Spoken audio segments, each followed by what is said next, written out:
At midnight, his boot cracked against my ribs. The sound was sharp, like a branch snapping. Mom laughed in the doorway. She didn't flinch, didn't step forward, didn't try to stop him. "You deserve this," she whispered, as if cruelty was a lullaby. Dad leaned over me, breath sour with whiskey. "Pain teaches worthless kids their place." Worthless. That word burned more than the fracture. I bit down the scream. Because in that moment, I wasn't worthless. I was awake. I was taking notes. I used to think he was a hero. Strong hands, wide shoulders, the kind of man other kids' fathers respected. He carried me on his back once, told me I'd see the world higher than anyone else. I thought Mom adored him too.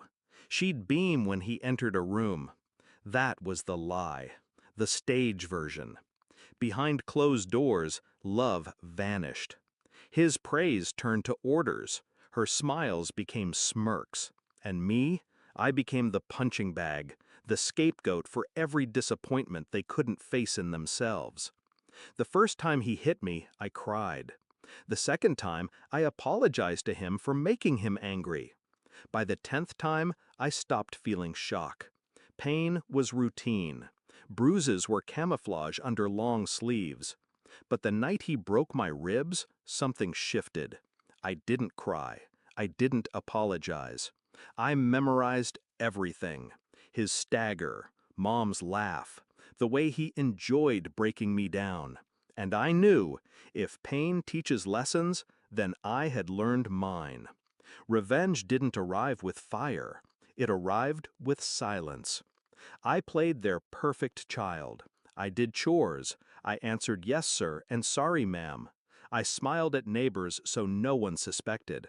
I tucked away my anger like money in a secret vault. And I started planning.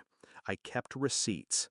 Hospital bills, bruises photographed on my own phone, recordings hidden in a school folder on a USB drive. Every insult he spat, every time she told me I was nothing, I collected proof. Evidence became my armor, and patience became my weapon. I waited. I grew, quietly, strategically. The chance came on Dad's birthday. The house filled with his coworkers, his boss, his friends from the lodge. Everyone saw him as the family man. Mom wore pearls, kissed his cheek, played her part. I carried out the cake. My ribs still ached when I set it down, but my smile didn't crack. He raised his glass for a toast. That's when I pressed play. The speaker I had hidden in the living room came alive with his voice, slurred, venomous, undeniable. "You're nothing but dead weight. Pain teaches kids their place. You deserve this." Mom's laugh echoing behind him. The room froze. Forks clinked against plates. His boss's smile collapsed. My mother's pearls suddenly looked like a noose. Dad's face drained of color. He lunged toward the speaker, but I was already at the door. Calm, steady, watching their empire burn. It wasn't enough. Not yet. The police report followed. Child Protective Services. Copies of everything sent anonymously to his boss, the school board, the lodge. Their image of power and pride shattered in less than a week. Neighbors avoided them. His friends stopped calling. Mom's social circles dissolved overnight. Then the final blow. The arrest. Assault charges. Evidence undeniable. The courtroom smelled of dust and disinfectant, but to me it smelled like freedom. I sat straight-backed while he squirmed under oath. Mom tried tears, but the recordings cut through her lies. The gavel came down. Years in prison. Do you know what real power feels like? It isn't shouting.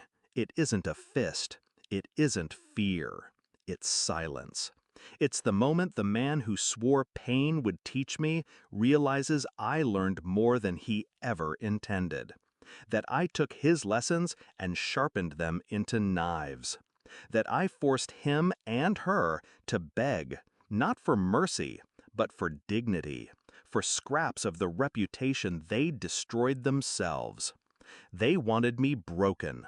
Instead, they built something stronger. The night after sentencing, I lay in bed, ribs healed, scars hidden beneath skin. The house was quiet now, too quiet. But in that silence, I felt no fear. I felt release. I replayed Mom's laugh in my head, not as a wound, but as evidence of how far I'd come. I remembered Dad's words, not as truth, but as proof of his weakness. They wanted me to be nothing. Instead, I became their reckoning. And as I drifted to sleep, a thought anchored me with calm certainty. Pain teaches lessons, but so does revenge.